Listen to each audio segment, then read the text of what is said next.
জীবেদের বেঁচে থাকার জন্য পুষ্টি আবশ্যিক। উদ্ভিদের ক্ষেত্রেও এর ব্যতিক্রম লক্ষ্য করা যায় না।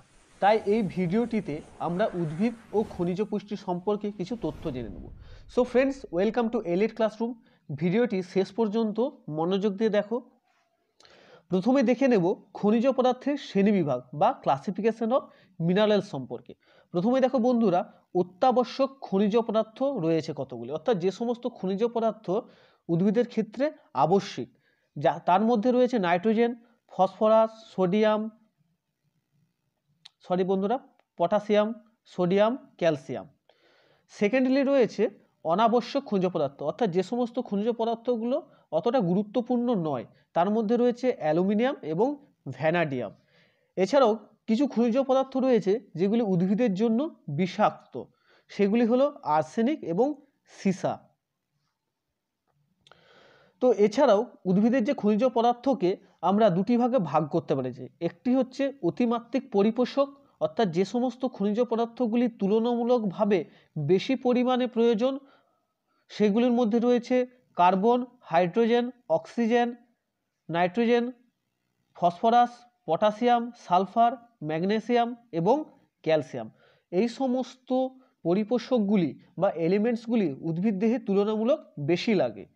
এছাড়াও রয়েছে কিছু স্বল্পমাত্রিক পরিপোষক, অর্থাৎ মাইক্রো এলিমেন্টস, যেগুলি অতি অল্প পরিমাণে লাগে।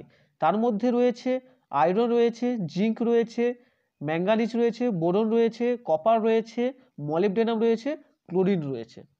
এছাড়াও বন্ধুরা, এখান থেকে একটি গুরুত্বপূর্ণ তথ্য দেখো, কি বলছে যে মাইক্রো উপাদানগুলি বা মাইক্রো এলিমেন্টসগুলি বা স্বল্পমাত্রিক পরিপোষকগুলি অতি অল্প পরিমাণে লাগে বলে এগুলিকে ট্রেস এলিমেন্টও বলা হয়। বন্ধুরা, কিছু কিছু কম্পিটিটিভ পরীক্ষায় কোয়েশ্চেন আসে যে ট্রেস এলিমেন্ট বলা হয় মাইক্রো এলিমেন্টসকে না ম্যাক্রো এলিমেন্টসকে। উত্তরটি হয়ে যাবে মাইক্রো এলিমেন্টসকে। এছাড়াও কিছু প্রশ্ন আসে যে ট্রেস এলিমেন্ট হলো কার্বন, হাইড্রোজেন, অক্সিজেন এবং ম্যাঙ্গানিজের মধ্যে কোনটি? তো বন্ধুরা, উত্তরটি হবে ম্যাঙ্গানিজ। তো এইগুলি স্বল্পমাত্রিক এলিমেন্ট, মাইক্রো এলিমেন্টস বা স্বল্পমাত্রিক পরিপোষক এবং ট্রেস এলিমেন্ট উভয়। তো এখান থেকে একটি কোশ্চেন রয়েছে, দেখো, যে নিম্নলিখিত কোনটি মাইক্রোনিউট্রিয়েন্ট নয়, বন্ধুরা, ম্যাক্রোনিউট্রিয়েন্ট নয়? Option A calcium, option B phosphorus, option C manganese, option C nitrogen. তো বন্ধুরা, এদের মধ্যে হচ্ছে ম্যাক্রোনিউট্রিয়েন্ট নয় কোনটি?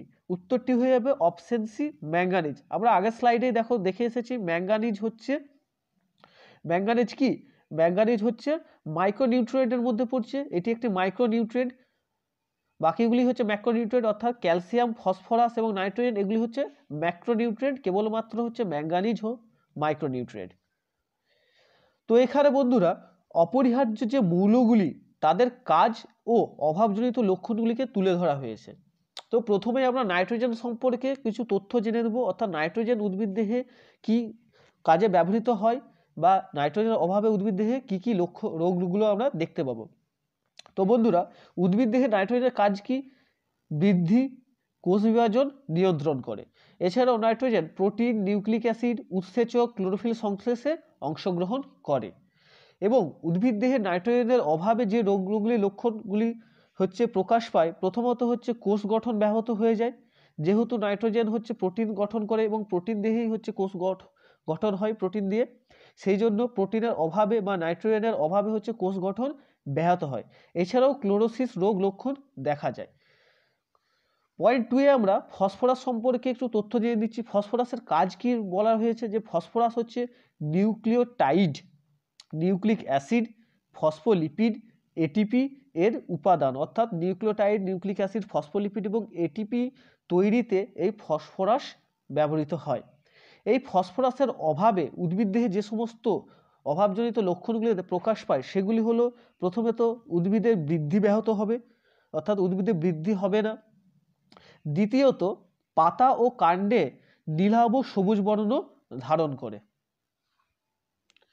দেখো বন্ধুরা, এখান থেকে যে প্রশ্নটি কম্পিটিটিভ পরীক্ষায় আসে সেটি হলো, নিম্নলিখিত কোনটি এটিপি গঠনে সাহায্য করে? Option A nitrogen, option B potassium, option C phosphorus, option C calcium. তো বন্ধুরা, আমরা আগেই পড়ে এসেছি এই এটিপি বা অ্যাডিনোসিন ট্রাইফসফেট এটি গঠন করছে, যেহেতু পি আছে ফসফেট গ্রুপ, অর্থাৎ এখানে ফসফরাস হয়ে যাবে আমাদের উত্তর।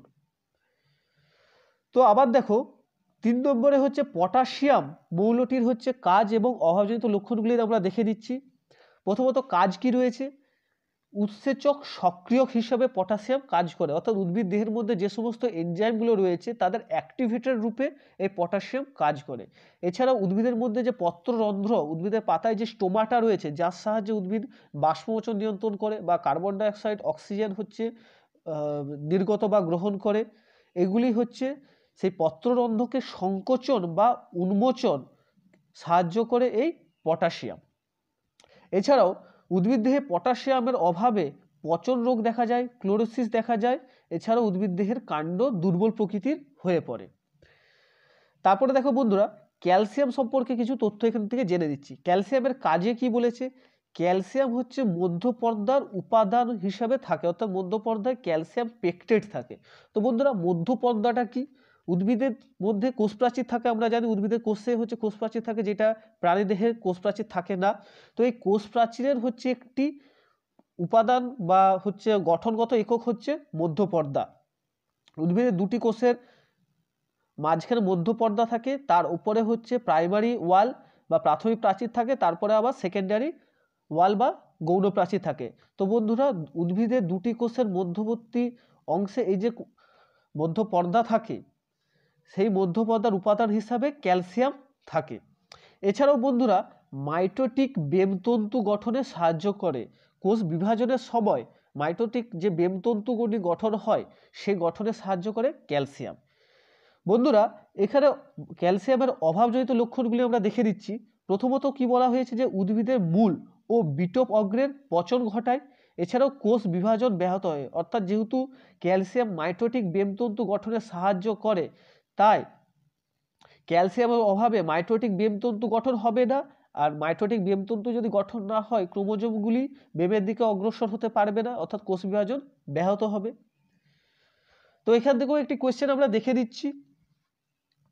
কোয়েশ্চেন রয়েছে, পত্ররন্ধ্র উন্মোচনে সাহায্যকারী মৌল হলো option A calcium, option B magnesium, option C potassium, option D zinc. তো বন্ধুরা আগের স্লাইডে আমি পত্ররন্ধ্র উন্মোচনে সাহায্যকারী মৌলটি সম্পর্কে বলেছি। যদি তোমাদের উত্তরটি জানা থাকে তোমরা কমেন্ট বক্সে জানাও। দেখো বন্ধুরা আগের স্লাইডে আমি কি বলেছি, যে পত্ররন্ধ্র সংকোচন বা উন্মোচনে সাহায্য করে কে, পটাশিয়াম। তাহলে বন্ধুরা এখান থেকে উত্তরটা আমরা সহজেই হচ্ছে নির্বাচন করে নিতে পারবো, অপশন সি পটাশিয়াম। এরপরে দেখো ম্যাগনেসিয়াম ও সালফার সম্পর্কে এখানে কিছু তথ্য রয়েছে। প্রথমে আমরা ম্যাগনেসিয়ামের কাজ জেনে নিচ্ছি। ম্যাগনেসিয়াম ক্লোরোফিলের একটি উপাদান, অর্থাৎ ক্লোরোফিল হচ্ছে উদ্ভিদের যে সালোকসংশ্লেষে সাহায্যকারী একটি রঞ্জক পদার্থ, এবং এই ক্লোরোফিলের হচ্ছে উপাদান বা সেন্ট্রালে হচ্ছে পয়েন্টে ম্যাগনেসিয়াম থাকে। অর্থাৎ ক্লোরোফিলের যদি আমরা গঠনকে লক্ষ্য করি, সেখানে ক্লোরোফিলের কেন্দ্রে এই ম্যাগনেসিয়াম থাকে। এবং ক্লোরোফিলের উপাদান ছাড়াও ম্যাগনেসিয়াম উৎসেচকের সক্রিয়ক হিসাবেও কাজ করে। এখানে বন্ধুরা কিছু অভাবজনিত লক্ষণ দেখে দিচ্ছি। ম্যাগনেসিয়ামের অভাবে পাতার ক্লোরোসিস রোগ হয়, অর্থাৎ পাতা হলুদ বর্ণ ধারণ করে। এছাড়াও পাতার যে অগ্রভাগ সেটা কুঞ্চিত হয়ে যায়, কুঁকড়ে যায়। তো তারপরে দেখো বন্ধুরা সালফারের কাজ। সালফার মিথিওনিন ও সিস্টেইন নামক অ্যামাইনো অ্যাসিড গঠন করে। তো বন্ধুরা আমরা জানি প্রোটিনের গঠনগত একক হচ্ছে অ্যামাইনো অ্যাসিড। সেই কিছু কিছু অ্যামাইনো অ্যাসিডের মধ্যে হচ্ছে সালফার হচ্ছে উপস্থিত থাকে। এসএস বন্ড বা হচ্ছে শুধু সালফার হচ্ছে একটা সালফার উপস্থিত থাকতে পারে। সেই সালফার ঘটিত অ্যামাইনো অ্যাসিডগুলি হলো মিথিওনিন এবং সিস্টেইন। বিভিন্ন কম্পিটিটিভ পরীক্ষায় এইভাবে কোশ্চেন আসে যে একটি সালফার ঘটিত অ্যামাইনো অ্যাসিড কি, বা উদাহরণ দাও, সেটি উত্তরটি হয়ে যাবে মিথিওনিন বা সিস্টেইন। তো এছাড়াও হচ্ছে থিয়ামিন বা B1 ভিটামিন বা বায়োটিন বা B7 ভিটামিন হচ্ছে সংশ্লেষ করে এই সালফার। এই সালফারের অভাবে কি লক্ষণগুলো আমরা দেখতে পাবো, অপরিণত পাতায় ক্লোরোসিস, অর্থাৎ যে সমস্ত পাতাগুলি এখনো পরিণত হয়নি সেই পাতাগুলিতেই হচ্ছে ক্লোরোসিস লক্ষ্য করা যাবে। এছাড়া উদ্ভিদের বৃদ্ধি ব্যাহত হয় এবং চা পাতার ক্ষেত্রে হলুদ ছোপ সৃষ্টি করে এই সালফারের অভাবে। তো বন্ধুরা এখান থেকে যে ইম্পর্টেন্ট কোয়েশ্চেনটি আমরা পড়ে দেব বা দেখে দেব, সেটি হলো উদ্ভিদের ক্লোরোসিস রোগ হয় কোন মৌলের অভাবে। Option A sodium, option B phosphorus, option C magnesium আর অপশন ডি ক্যালসিয়াম। তো বন্ধুরা আগের স্লাইডে উদ্ভিদের ক্লোরোসিস সম্পর্কে আমরা একটু জানলাম। সেখানে আমরা হচ্ছে দুটো ধাতুকে ক্লোরোসিসের কারণ হিসেবে জানতে পেরেছি। একটা হচ্ছে ম্যাগনেসিয়াম, যেখানে পাতায় ক্লোরোসিস হয়, আর দ্বিতীয়টা হচ্ছে এখানে অপরিণত পাতার ক্ষেত্রে ক্লোরোসিস। এখানে বন্ধুরা যেহেতু কোশ্চেনটাতে রয়েছে উদ্ভিদের ক্লোরোসিস, সেখানে আমরা পরিণত পাতার ক্ষেত্রে ক্লোরোসিসটাই দেব, অর্থাৎ উত্তরটি হয়ে যাবে ম্যাগনেসিয়াম। তারপরে দেখো বন্ধুরা লোহা, লোহার কাজ কি? লোহা হচ্ছে সালোকসংশ্লেষ ও শ্বসনে ইলেকট্রন পরিবহন বা ইটিএস সিস্টেমে হচ্ছে কাজ করে। এছাড়াও সাইটোক্রোম ও ফেরেরক্সির গঠন, এগুলো হচ্ছে ইলেকট্রন বাহক, এগুলোতে হচ্ছে তৈরি করে এই আয়রন বা লোহা। এছাড়াও বিভিন্ন উৎসেচক সক্রিয় হিসেবেও লোহা থাকতে পারে। লোহার অভাবজনিত লক্ষণগুলো কি? এক্ষেত্রেও অপরিণত পত্রে ক্লোরোসিস হয় এবং খর্ব ও দুর্বল কাণ্ড সৃষ্টি হয় এই লোহার অভাবে। তো বন্ধুরা তারপরে বোরনের কাজ কি? বোরন এমন একটি খনিজ পদার্থ যেটি ফ্লোয়েমের মধ্যে কার্বোহাইড্রেট পরিবহন করে এবং মূলে অর্বুদ বা নোডিউল গঠন করে। সাধারণত সিম্বি গোত্রীয় উদ্ভিদের মূলে হচ্ছে এই নোডিউলগুলি গঠিত হয়, যেখানে রাইজোবিয়াম নামে কিছু ব্যাকটেরিয়া থাকে এবং নাইট্রোজেন সিনথেসিসে সহায়তা করে। তো বন্ধুরা এই বোরনের অভাবজনিত লক্ষণটা কি? বোরনের অভাবে আমরা কাণ্ড ও মূলাগ্রে কালো পচন লক্ষ্য করতে পারবো। এছাড়াও যে ফলের আয়তন, উদ্ভিদের ক্ষেত্রে যে ফুল থেকে যে ফল তৈরি হচ্ছে সেই ফলের আয়তন ছোট হয়ে যাবে এবং সিম্বি গোত্রীয় উদ্ভিদের ক্ষেত্রে অর্থাৎ লেগুমিনেসি ফ্যামিলি সিম্বি গোত্রীয় উদ্ভিদের দুটি যদি আমরা উদাহরণ দিতে পারি, সেখানে বিভিন্ন মটর গাছ বা শিম এগুলো হচ্ছে পাবো। তো এদের ক্ষেত্রে এই নোডিউল বা অর্বুদ হচ্ছে গঠন হবে না। তো বন্ধুরা এখান থেকে যে ইম্পর্টেন্ট এমসিকিউসটা পরীক্ষাতে আসে সেটি হলো শ্বসনে ইলেকট্রন পরিবহন করে option A iron, option B zinc, option C calcium potassium, option D calcium. তো বন্ধুরা উত্তরটি কিন্তু আমরা অলরেডি জেনে গেছি, উত্তরটি হয়ে যাচ্ছে অপশন এ আয়রন, যেটি শ্বসনে ইলেকট্রন পরিবহন করে অর্থাৎ ইটিএস সিস্টেমে উপস্থিত থাকে, ইলেকট্রন ট্রান্সফার সিস্টেম। তো তারপরে দেখো বন্ধুরা ম্যাঙ্গানিজ এবং দস্তা সম্পর্কে এখানে কিছু তথ্য দেওয়া আছে। ম্যাঙ্গানিজের কাজ কি? ম্যাঙ্গানিজ সালোকসংশ্লেষ, শ্বসন ও নাইট্রোজেন বিপাককারী উৎসেচক সক্রিয়করণে সহায়তা করে। এছাড়াও অনুঘটক এবং ইলেকট্রন বাহক রূপেও কাজ করতে পারে। এই ম্যাঙ্গানিজের অভাবে পত্রের ক্ষুদ্র শিরায় ক্লোরোসিস হবে, শিরার পচন হবে এবং বন্ধাফুল সৃষ্টি হবে। এখানে বন্ধুরা দস্তার কাজ দেখো। দস্তা হচ্ছে ইন্ডোল অ্যাসিটিক অ্যাসিড অর্থাৎ IAA, যেটি একটি উদ্ভিদের কৃত্রিম হরমোন, সেটি প্রস্তুতে সহায়তা করে। এছাড়াও কতিপয় উৎসেচকের সংগঠন রূপে এটি কাজ করে। দস্তার অভাবে ক্লোরোসিস হয়, পর্বমধ্য ও পত্র বৃদ্ধি ব্যাহত হয়, অর্থাৎ উদ্ভিদের হচ্ছে দুটি নোডের মাঝখানে অর্থাৎ দুটি নোডের মাঝখানে যে ইন্টার নোড থাকে বা পর্বমধ্য থাকে সেটির বৃদ্ধি ব্যাহত হবে, অর্থাৎ উদ্ভিদের উচ্চতা হ্রাস পাবে। এছাড়াও পত্র কিনারার বিকৃতি দেখা দেবে। তো বন্ধুরা এখান থেকে যে এমসিকিউসটা আমরা দেখে নিচ্ছি যে মৌলের অভাবে ফুল বন্ধা হয়, option A magnesium, option B potassium, option C zinc, option D manganese. তো বন্ধুরা উত্তরটা অলরেডি আমরা জেনে গেছি যে উত্তরটি হচ্ছে বন্ধা ফুল সৃষ্টি করে কে? ম্যাঙ্গানিজ সৃষ্টি করে, অর্থাৎ উত্তরটি হয়ে যাবে অপশন ডি। তো এখানে বন্ধুরা তামার কাজ দেখো এবং মলিবডেনামের কাজ দেখো।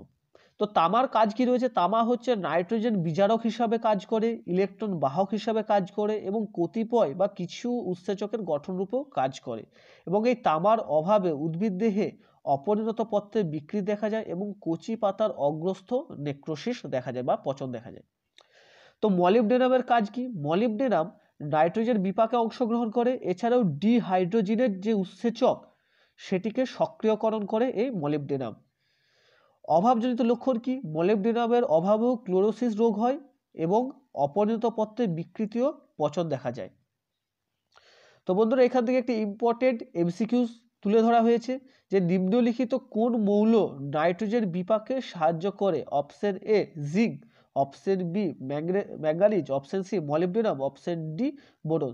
তো বন্ধুরা উত্তরটি যেটি সঠিক মনে হচ্ছে সেটি তোমরা লেখো। দেখো বন্ধুরা কোশ্চেনটা হচ্ছে কি করেছি যে নাইট্রোজেন বিপাকে সাহায্য করে, উত্তরটি হয়ে গেল মলিবডেনাম। তো এখান থেকে অনায়াসে আমরা উত্তরটি অপশন সি বা মলিবডেনাম করে নিতে পারবো। তো বন্ধুরা এখানে আমি একটি ছক উপস্থাপন করেছি, যার সাহায্যে তো আমরা সহজে উদ্ভিদের কয়েকটি রোগের নাম এবং কোন কোন মৌলের অভাবে রোগগুলি হয় সেগুলি জেনে নিতে পারবো। তো দেখো বন্ধুরা, প্রথমেই ক্লোরোসিস উদ্ভিদের একটি গুরুত্বপূর্ণ রোগ। বিভিন্ন কারণে ক্লোরোসিস হয়, যার মধ্যে সবথেকে ইম্পর্টেন্ট যেটা ম্যাগনেসিয়াম বা Mg যার অভাবে হয়। এছাড়াও দেখো nitrogen, potassium, sulphur, iron, manganese, zinc, molybdenum এই মৌলগুলোর অভাবে কিন্তু উদ্ভিদের ক্লোরোসিস রোগটি হতে পারে। নেক্রোসিস রোগ বিভিন্ন মৌলের কারণে হতে পারে, যার মধ্যে রয়েছে ক্যালসিয়াম রয়েছে, ম্যাগনেসিয়াম রয়েছে, কপার রয়েছে, পটাশিয়াম রয়েছে। এই 4টে মৌলের অভাবেও কিন্তু নেক্রোসিস রোগটা লক্ষ্য করতে পারবো আমরা। এছাড়া উদ্ভিদের যে অপরিণত পাতা বা মুকুল মোচন, অর্থাৎ অপরিণত পাতা হচ্ছে ঝরে পড়া, এই ক্ষেত্রে হচ্ছে কোন কোন মৌলগুলোর অভাবে এই রোগগুলো হয়? Phosphorus, magnesium, copper. এছাড়া উদ্ভিদের ক্ষেত্রে যে পুষ্পের বিলম্বিত প্রস্ফুটন, অর্থাৎ ফুল ফুটতে দেরি করা, সেটা নাইট্রোজেন, সালফার এবং মলিবডেনামের অভাবে লক্ষ্য করা যায়। তো বন্ধুরা শেষে দেখো মূল ও বিটোপগ্রের মৃত্যু, সেটি বোরন মৌলের অভাবে লক্ষ্য করতে পারবো। তো বন্ধুরা এই স্লাইডটা তোমরা স্ক্রিনশট নিয়ে নিতে পারো, এর সাহায্যে তোমরা অনায়াসেই হচ্ছে কয়েকটি মৌলের যে মৌলগুলির অভাবে যে রোগগুলি হয় সেগুলি হচ্ছে পড়ে নিতে পারবে, এবং এখান থেকেই প্রচুর এমসিকিউস বিভিন্ন কম্পিটিটিভ পরীক্ষায় আসে। এই স্লাইডটা যদি তোমাদের মুখস্থ থাকে তোমরা অনায়াসেই কয়েকটি প্রশ্ন করে দিতে পারবে। তো বন্ধুরা আজকের ভিডিওটি ভালো লাগলে লাইক কমেন্ট করে বন্ধুদের সাথে শেয়ার করো, আর আমাদের চ্যানেলে নতুন দর্শক হলে চ্যানেলটিকে সাবস্ক্রাইব করে পাশে থাকা বেল আইকনটিকে প্রেস করো।